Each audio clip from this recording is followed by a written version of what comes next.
نحمده ونصلي على رسوله الكريم اما بعد بسم اللہ الرحمن الرحیم السلام علیکم ورحمۃ اللہ وبرکاتہ۔ شرعی تقاضا پورا کرنے کے نہایت ضروری آداب۔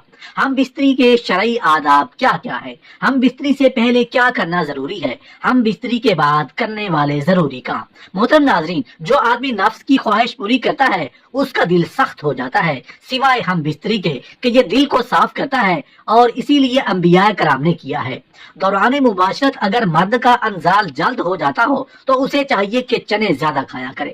مباشرت کے دوران مرد کا عضو ڈھیلا ہو جاتا ہو تو اسے چاہیے کہ مباشرت سے پہلے کچھ دیر سو جایا کرے، یعنی نیند پوری کر کے مباشرت کیا کرے۔ محترم ناظرین، پہلے ہم بات کر لیتے ہیں کہ شرعی تقاضا پورا کرنے سے پہلے، یعنی ہم بستری سے پہلے کیا کرنا ضروری ہے۔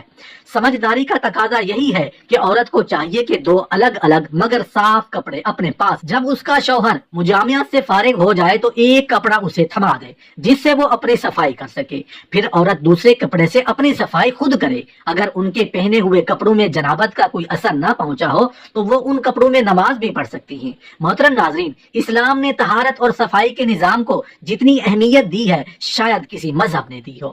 اس طہارت کے نظام کو برقرار رکھنے کے لیے بوقت جمع عضو خاص کی صفائی کے لیے علیحدہ کپڑے کا انتظام موجود ہو، وہ اس لیے کہ اگر کسی اور کپڑے سے صفائی کی گئی تو خطرہ ہے کہ وہ گندگی سے آلود ہو اور جراثیمی چھوت عضو کو لگ کر گندگی اور آلودگی کا باعث بنے۔ اگر عضو کو صاف نہ کیا گیا تو غلاظت عضو پر لگی رہے گی، کیونکہ اس میں خاص رطوبات ہوتی ہیں جو کچھ عرصہ تک عضو پر چمٹی رہیں تو الرجی کا باعث بن سکتی ہیں۔ دوسری مرتبہ ہم بستری کرنے کے لیے ضروری ہے کہ عضو کو بالکل صاف کیا جائے۔ دوبارہ ہم بستری کرنا مقصود ہو تو عضو خاص کو دھو لیا جائے۔ مختلف اتباع کا کہنا ہے کہ ایسا کرنے سے عضو میں توانائی آتی ہے اور اثر نو چستی پیدا ہوتی ہے۔ دراصل ہم بستری سے قبل عضو مخصوص میں سختی نہ ہونا اس بات کی علامت ہے کہ عضو مخصوص میں دوران خون تو ہے، لیکن صرف اس کی تندرستی برقرار رکھنے کے لیے۔ لیکن جب ہم بستری کا خیال پیدا ہوتا ہے تو خون بکثرت عضو مخصوص کی شریانوں میں پھیل کر اسے پھیلا دیتا ہے اور سخت کر دیتا ہے۔ چونکہ دوران خون کی زیادتی کی وجہ سے عضو مخصوص کی حرارت بڑھ جاتی ہے اور بڑھی ہوئی حرارت منی کو پتلا کر دیتی ہے، اس لیے ایک ہم بستری کے کچھ وقفے کے بعد عضو کو دھو لیا جائے تو حرارت معتدل ہو جاتی ہے اور صورت انزال نہیں ہوگی، وقفہ بڑھے گا اور لذت بھی برقرار رہے گی۔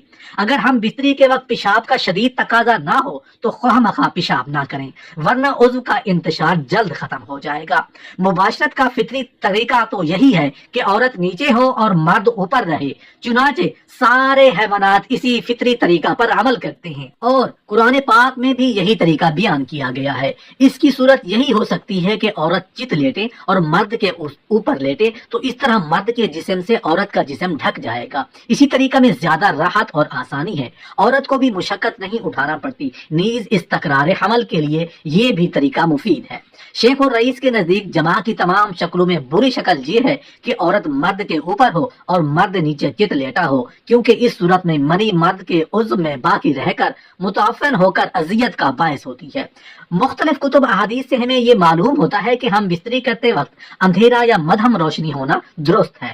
ہم بستری کرتے وقت روشنی ہلکی یا مدھم ہو تو پر لطف ہم بستری ہوگی، کیونکہ ہم بستری کا عمل مسلسل ایک پرسکون عمل ہے۔ اس پر پرسکون عمل کے لیے پرسکون ماحول چاہیے اور وہ ماحول تیز روشنی میں یکسر ناممکن ہے۔ اس لیے ہم بستری کے عمل کو پر لطف اور کامیاب بنانے کے لیے ضروری ہے کہ یا تو بالکل اندھیرا کر دیا جائے یا مدھم روشنی کو اختیار کیا جانا چاہیے۔ عورت کا جماع سے قبل ٹھنڈے پانی سے استنجا کرنا اس کی شہوت میں اضافہ کرتا ہے۔ جماع سے قبل ٹھنڈے پانی سے استنجا کرنا انزال میں جلدی کا باعث ہوتا ہے۔ مزید برآں اس سے فرج میں تنگی اور لذت میں زیادتی ہوتی ہے۔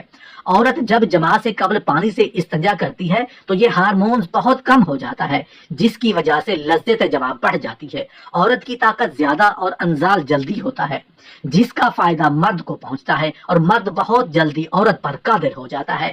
عورت اس عمل سے بے شمار نفسیاتی امراض سے بچ جاتی ہے۔ جماع کے وقت عورت کے ایسٹروجن ہارمون ہارمونز کی کارکردگی بہت زیادہ مؤثر ہوتی ہے۔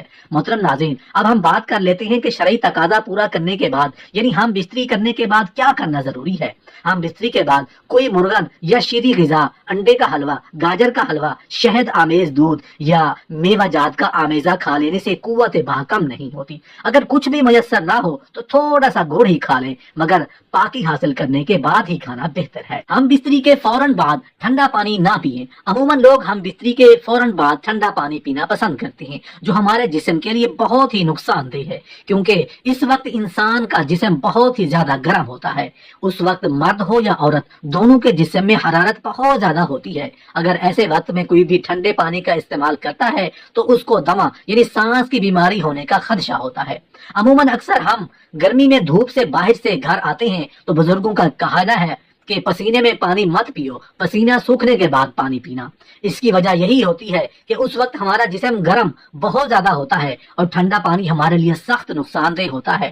ہم بستری کے بعد ایک ہی کپڑے کا استعمال نہ کریں۔ عموماً میاں بیوی ہم بستری کے فوراً بعد ایک ہی کپڑے سے نجاست یعنی منی کو صاف کر لیتے ہیں، جس کی وجہ سے ایک دوسرے کی نجاست یعنی منی لگ جاتی ہے، جس سے بیماریوں کا اندیشہ مثلاً الرجی وغیرہ ہو سکتی ہے اور آپس میں نفرت پیدا ہونے کا بھی امکان ہوتا ہے۔ ہم بستری کے فوراً بعد اپنے شرمگاہ کو ٹھنڈے پانی سے نہ دھوئیں۔ عموماً لوگ ہم بستری کے فوراً بعد واش روم جا کر شرمگاہ کو ٹھنڈے پانی سے دھو لیتے ہیں۔ ایسا نہیں کرنا چاہیے، کیونکہ اس وقت ہمارا جسم بہت گرم ہوتا ہے اور اس کی وجہ سے نسیں پھٹنے کا اندیشہ ہوتا ہے۔ بلکہ بہت سارے حکماء کے مطابق ہم بستری کے فوراً بعد شرمگاہ پر ٹھنڈا پانی ڈالنے سے نامردی کا اندیشہ بھی ہو سکتا ہے۔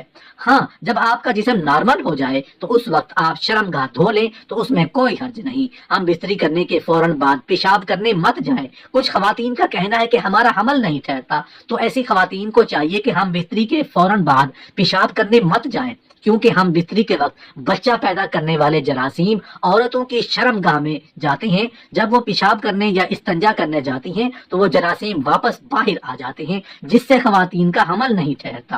اس لیے خواتین کو چاہیے کہ وہ ہم بستری کے بعد کم از کم 15 سے 20 منٹ تک لیٹی رہیں اور وہ اس کے بعد ہی استنجا یا پیشاب کی حاجت ہو تو جائے، تاکہ جو مادہ یا جراثیم اندر گیا ہے وہ باہر نہ آنے پائے۔ ہم بستری کے فوراً بعد آپ کبھی بھی نہ نہائیں۔ عموماً لوگ ہم بستری کے فوراً بعد نہانے چلے جاتے ہیں، حالانکہ اس وقت جسم میں حرارت بہت زیادہ ہوتی ہے۔